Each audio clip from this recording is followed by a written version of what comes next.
Resilience is not something you're born with. It's not a gift. It's not a personality trait reserved for the lucky few who just have it. Resilience is something you build, something you train, like a muscle. And just like building muscle, it happens when you are challenged, when you are uncomfortable, when you're on the edge of giving up, but you decide to take one more step. That's the moment. That's where growth begins. Let me be real with you. Every single person you admire, every person who has succeeded in anything, whether it's business, sports, art, parenting, whatever, it's not because they had it easy. It's because they built resilience. They fell down. They got hit hard. They questioned themselves. And guess what? They got back up. They didn't give up, not because they were stronger than you, but because they made the decision to keep going again and again and again. There's this myth that you either have mental toughness or you don't. That's garbage. You develop mental toughness by doing things that are hard. You gain grit by putting yourself in situations where quitting would be easier, but you don't. And each time you push through, each time you resist the urge to tap out, you build that resilience muscle. That's how you do it. Here's what I know for sure. Your brain is always trying to keep you safe. It's wired for survival, not success. So when things get hard, when the results don't show up immediately, when the criticism rolls in or the failure smacks you in the face, your brain screams, "This is dangerous! Retreat! Give up!" That's when your job begins. That's when you step in with awareness and say, "Thank you for trying to protect me, but I've got this." You push forward anyway. Resilience isn't about pretending it's not hard. It's not about ignoring the struggle. It's about knowing that the struggle is the point. It's the proof that you're on the path to something meaningful. And that's what most people don't understand. They think that if it's hard, it means something's wrong. No. Hard means you're growing. Hard means you're learning. Hard means you're doing something that matters. You want to know how to become the kind of person who never gives up? Start doing one hard thing every single day. Start building tiny habits of persistence. Wake up and go to the gym even when you're tired. Make that uncomfortable phone call. Show up for your goals even when you don't feel like it. Because it's not about doing massive things once. It's about doing small, courageous things consistently. And let me be clear, resilience doesn't mean you never cry. It doesn't mean you don't feel discouraged. It doesn't mean you don't take a break when you need one. Resilience means that no matter how many times you fall, you always find a way to stand back up. You recommit, you remind yourself why you started, and then you take another step forward. Every time you decide not to quit, you're reinforcing a new identity. You're telling yourself, I'm the kind of person who follows through. I'm the kind of person who keeps showing up. That identity, that's power. That's where your confidence comes from. Not from the results, not from the applause, but from the fact that you kept going when you could have stopped. So if you're in a season right now where things feel hard, where it feels like nothing's working, where you're tired, frustrated, or lost, don't you dare give up. This is the test. This is the part where most people quit. This is where you get to decide who you are. Will you be someone who stops when it's inconvenient? Or will you be someone who builds resilience, who becomes stronger because of this? You already have everything you need to keep going. It's not out there. It's in you. But it gets activated when you choose not to give up. When you choose to trust the process, to bet on yourself, to fight for your future even when there's no guarantee of success. That's how resilience is built. That's how winners are made.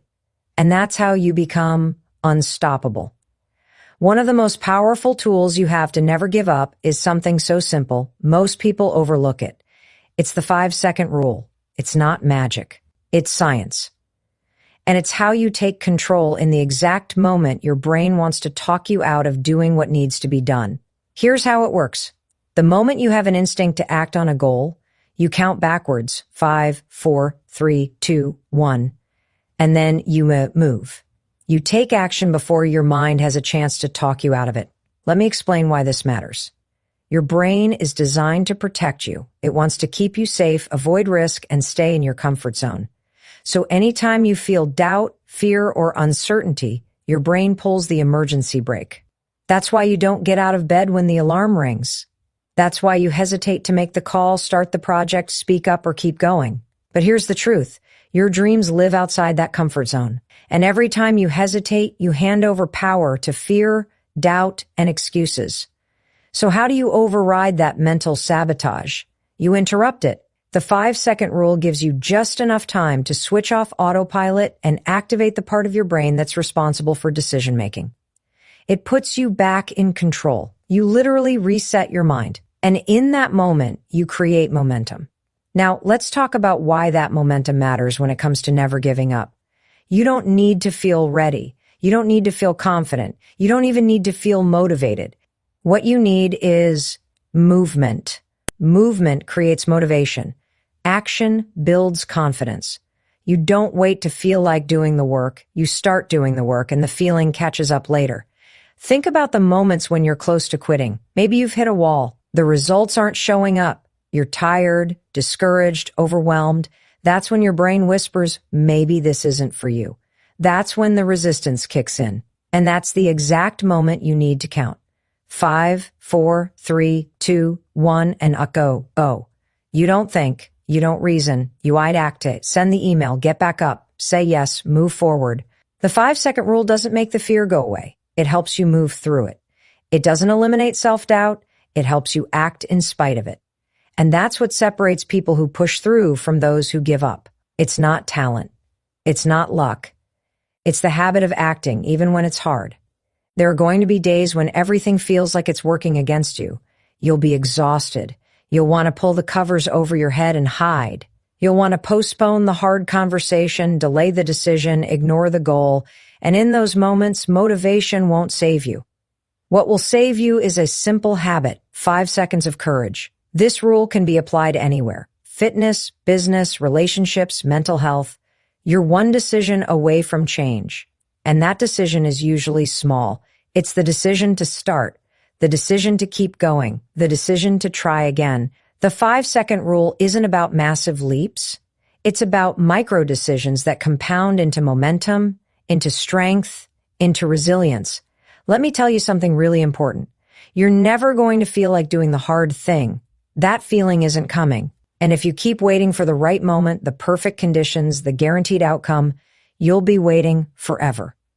What you do have is this moment, right now, a chance to choose forward, to choose courage, to choose not to give up. The next time you're staring down a challenge and everything in you wants to quit, remember this tool. 5 seconds.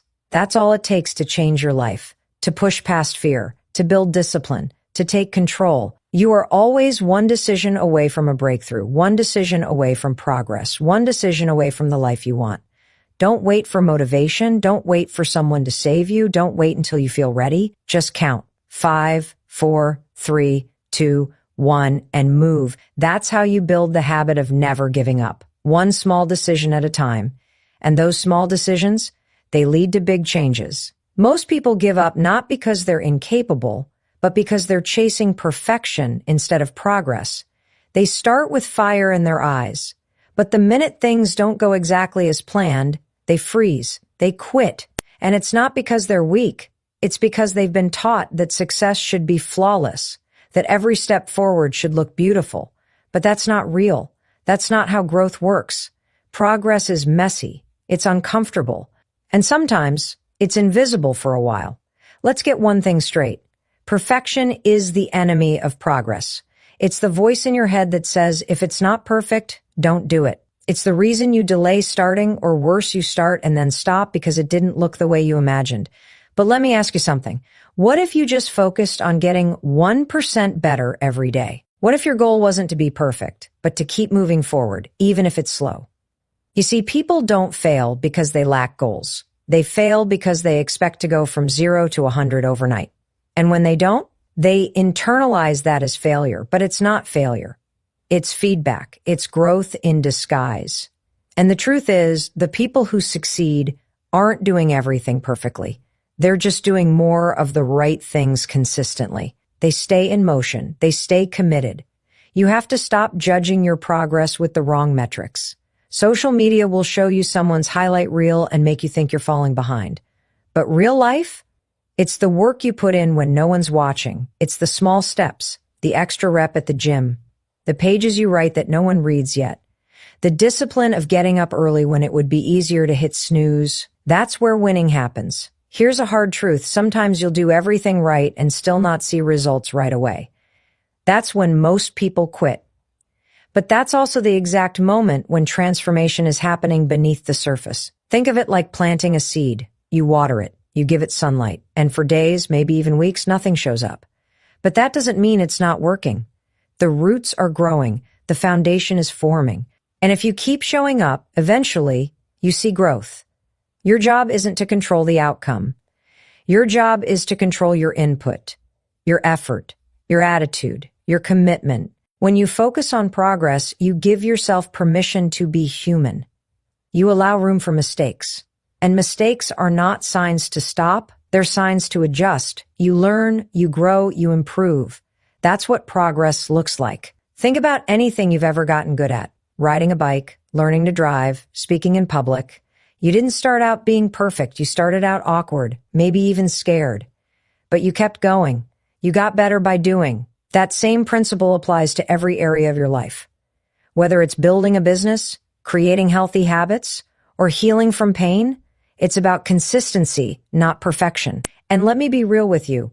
Progress doesn't always feel like progress. Sometimes it feels like failure, like confusion, like taking 2 steps forward and 1 step back. But you're still moving. You're still in the game. And that's what matters. Most people quit at the first sign of resistance. Don't be most people. If you can shift your mindset from, I have to get it right, to, I just have to keep going, everything changes. You release the pressure. You make room for growth. You give yourself a chance to succeed. Because success isn't about arriving, it's about evolving. Every time you choose progress over perfection, you're building discipline. You're building character. You're proving to yourself that you can do hard things, that you don't need ideal conditions to move forward. And over time, those small wins compound. They turn into results. And most importantly, they turn into belief. The belief that you can do this, that you're capable, that quitting is no longer an option. So stop waiting for the perfect plan. Stop waiting for everything to align. Take the messy action or embrace the uncomfortable progress, because that's how you win, not by being flawless, but by being relentless. Keep showing up, keep improving, keep moving forward. That's the real secret to never giving up. You are always one decision away from changing everything. One decision. That's it. Not a perfect plan, not a flawless routine, just a single moment where you choose to move forward instead of giving up. And here's the truth. Those decisions are happening all the time. They don't show up as big, dramatic moments. They show up as tiny forks in the road, every day, every hour, every time you want to quit. You get to decide who you are, and you decide by your actions. Do you get up when the alarm rings, or do you snooze? Do you keep writing the book when no one's reading it yet, or do you walk away? Do you have that hard conversation, or do you avoid it? These moments, they're not small. They're defining. They shape your identity. They shape your life. Most people don't realize this. They think life is shaped by the big things, the job offers, the moves, the breakthroughs. But those big moments, they're built on 1,000 little decisions made when no one was watching. And the most important ones are the decisions you make when you're tired, discouraged, or scared, because that's when giving up feels easiest. That's when it feels justified. And that's exactly when the magic happens, when you choose not to quit anyway. That moment of decision is your power. It's your reset button. You might feel stuck. You might be spiraling. You might think you failed too many times. But the truth is, you're never more than one decision away from changing the trajectory. You can decide to start over. You can decide to recommit. You can decide to fight for yourself again. And no one can take that away from you. We've all been there. Those moments when quitting feels like the only option. You're worn out. You've tried and failed. You've doubted yourself so much that continuing almost feels foolish. But I want you to understand something. That moment right there is where resilience is born. That's the turning point, not the moment you win, but the moment you refuse to walk away when it's hard. You don't need to see the entire path. You just need to take the next step. That's it. The next right decision. Because every time you choose not to give up, you build strength. And every time you give up, you reinforce doubt. So which one do you want to build? Your strength or your excuses? Here's a strategy. When you feel like giving up, ask yourself this: what would the best version of me do right now? The version of you who's already succeeded, who's proud, who's overcome all the things you're facing right now, would that version of you stop, or would they push through? Let your future self guide your present decisions. There's something incredibly powerful about deciding in advance who you're going to be, not just reacting in the moment, but already knowing your standard, your non-negotiables. That's how you stay grounded when things get hard, because you've already made the decision. I don't quit on myself. I don't give up just because it's hard. I don't lower my standards just because it's uncomfortable. It's not always about motivation. Sometimes it's about making the decision before the feelings come, because they won't always be there. But your values can be, your choices can be, your discipline can be. So when the emotion fades, your commitment stays. Never underestimate the power of a single decision. The decision to keep going, the decision to believe in yourself again, the decision to stop listening to that inner critic and start acting like the person you want to become. That's how momentum is built. That's how transformation happens. It's not one giant leap. It's thousands of small, courageous choices. And yes, it will be hard. You will want to quit again. But now you know the truth. You don't have to feel strong to act strong. You don't have to feel brave to take brave action. You just have to undecide, one moment at a time, again and again, until one day you look back and realize you didn't give up. You became who you were always meant to be, all because you made one decision, then another, and that's how it's done. Failure is not the opposite of success. It's part of it. It's the path you walk on to become stronger, wiser, and more capable. But most people never see it that way. They treat failure like it's final, like it means they're not good enough, or that the dream wasn't meant for them. So they give up. They walk away right before the breakthrough. And it's not because they didn't have what it takes.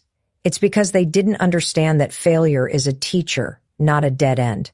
Look around at anyone who's built something great. An athlete, an entrepreneur, a creator, a leader. Every single one of them has failed more times than they can count. But they didn't let that failure define them.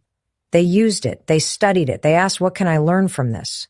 And then they got back up with more clarity and more determination. That's the difference. When you fail, you are collecting data. You're learning what doesn't work. You're learning how to adapt, how to pivot, how to be more strategic. But if you take that failure personally, if you see it as proof that you're not good enough, you'll never get to the real lesson. You'll stop yourself before you even begin again. And that's the real failure, not falling down, but staying down. You've got to shift your perspective. Failure is not something to fear.